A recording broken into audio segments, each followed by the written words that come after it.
What we're continuing to discuss is the aspects of this part of our experience, universal experience that all of us human beings have, which I refer to as basic training.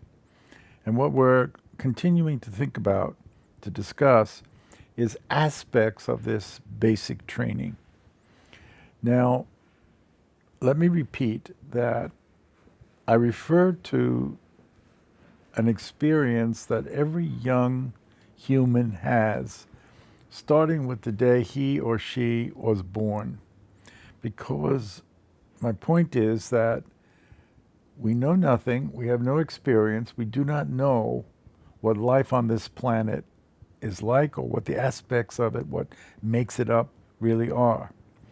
But we are very eager to learn it. And therefore, we have the capacity to take in that learning from the very day we are born. That's why I'm suggesting that the concept of childhood that's prevalent, that was essentially a 19th century invention about a wee little baby who you talk to with baby talk and doesn't know anything and doesn't. And there are psychologists who have written books to the effect that that's what a baby is, and they don't have awareness and they don't know. It's all nonsense as far as I'm concerned. I believe, I have observed that a baby is vigilant and listening to its experience from the day it is born. Different ways of doing it, different capacities for it. Each child is characterized by his or her own gifts or endowment, but we all have them and are always listening. So the implication of that is that the responsibility of the caregivers, starting with the parents, but also teachers, older siblings, anyone, relatives and so on, anyone who's going to have an influence on the child must know that they are responsible for the lesson that the child is receiving. What I'm saying is I am laying the responsibility for the psychological foundation that each one of us has for the whole of our lives at the doorstep of our parents and caregivers. Nothing less than that. So, as I've said earlier, it could sound awfully like I am blaming the parents. I'm not blaming, but I'm laying the responsibility there because they are always doing something with content, with relation to the child. They are always teaching the child something. And they may not know it. They may not be responsible for it. So if there are blunders, if there are mistakes, if there's that kind of thing, I don't want a savage campaign of massacring parents to ensue. That's not my point. But on the other hand, I do want us to stop treating psychological problems as though they were some kind of germ or bug that was floating in the air, of which you can describe the characteristics the same way you can describe the characteristics of tuberculosis or pneumonia or a cold and say that a human being shows up with a mental disease. No such thing. And therefore, it's not susceptible to that kind of, well, you have a cold kind of diagnosis. And when we use the DSM and we use those kinds of generalizations, depression, manic depressive, disorders, that's my favorite hate word, you see. What we essentially do is treating a psychological problem as though it was that kind of a sickness, mental illness, as we refer to it. And it's not anything of the kind.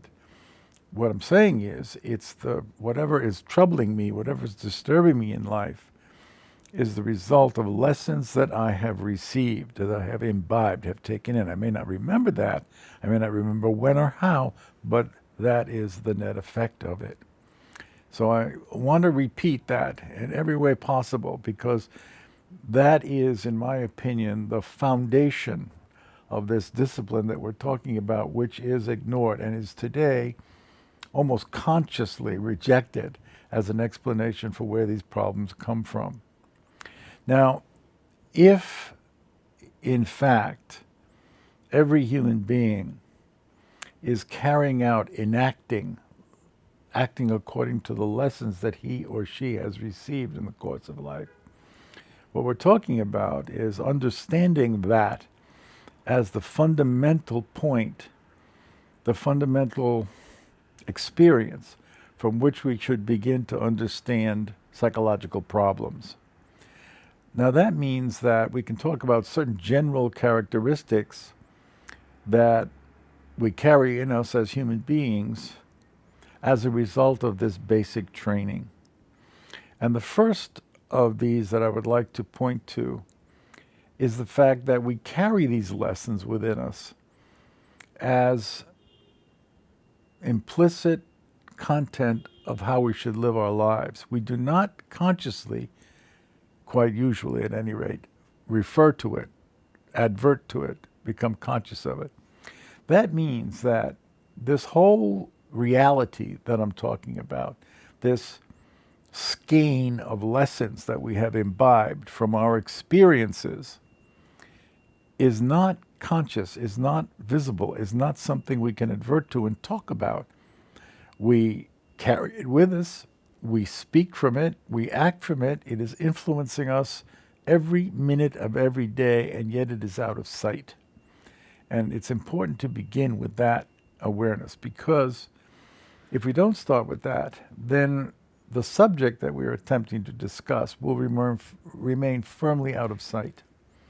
So what I'm saying is, if psychological knowledge is what we aspire to, and if an improvement of how we live our lives is the goal of psychological study and a psychological experience, then it begins with the fact that a kind of invisible doorstep must be crossed in order to enter that realm. In other words, I, as an individual, somehow must become conscious, aware, that I've imbibed that set of lessons, that I am carrying those kinds of messages, that I am, in fact, influenced by what I say or don't say, do or don't do, by what the content of those messages is. Now, the point about these messages, and this is one of the most important characteristics, is that once I have received those messages, they feel like me. We're talking about myself when we allude to those messages. And very often, if we do cross that threshold and we do become aware of it, then we're messing with me all over again. Now, that's the brink of, we're on the edge of talking about several different important characteristics here. But the most important, let's just stop at the first one. If I feel my life is not working, if there's a problem, if I try to have relationships and they all end in catastrophe, if I attempt to do work and I cannot complete my job, if I run into the things that trouble people, then I may not know that I am somehow observing, following the lessons that I have been taught. And so it's like I don't know what we're talking about. Why are you bringing this up? Why are you saying things to me? Why do you insist on mentioning this or that I do or don't do or whatever?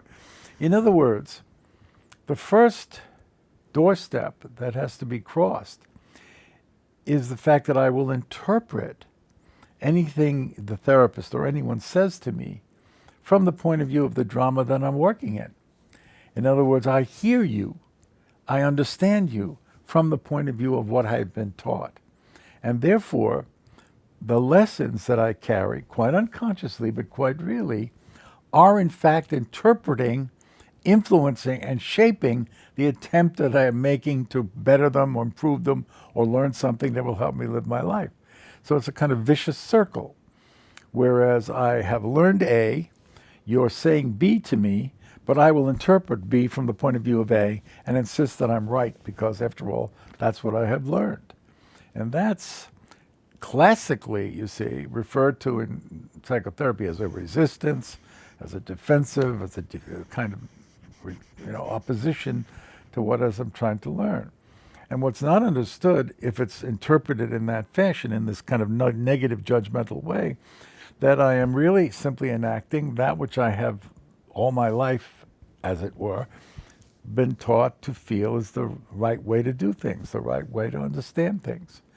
And so the first step, the fundamental step in doing any kind of psychological work, is the individual personal realization that I have been taught a series of lessons, that I carry a set of feelings inside of me.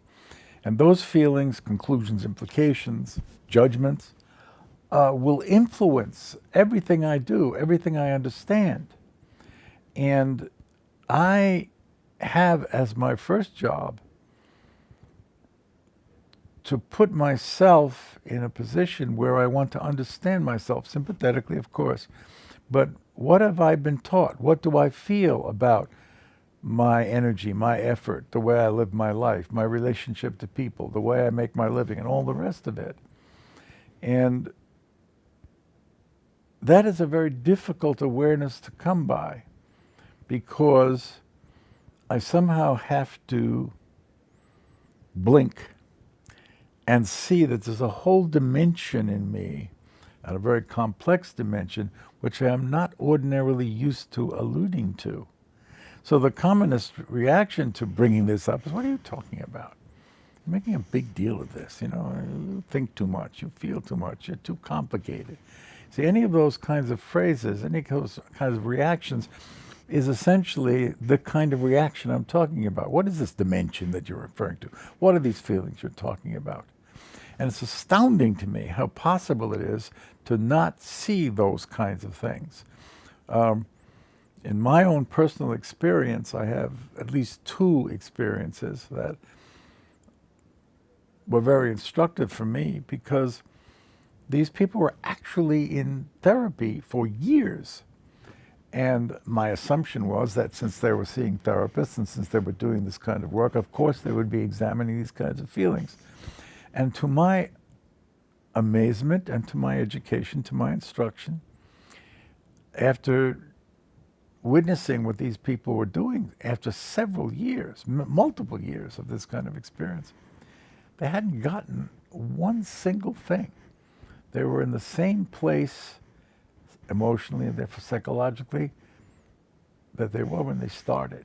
Now that made me sad, and it means that there's some important reason that they stayed the way they did.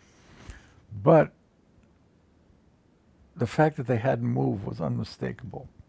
Their reactions were 5, 8 years later exactly what they had been from the beginning, no different in any way. It is possible to do that. And among the experiences that we humans can have is this radical unawareness of the basic training, of the lessons that we have received, and the messages that will influence, determine, dominate, and control the kind of way that we conduct our lives. Very, very important. And that's what we allude to as consciousness.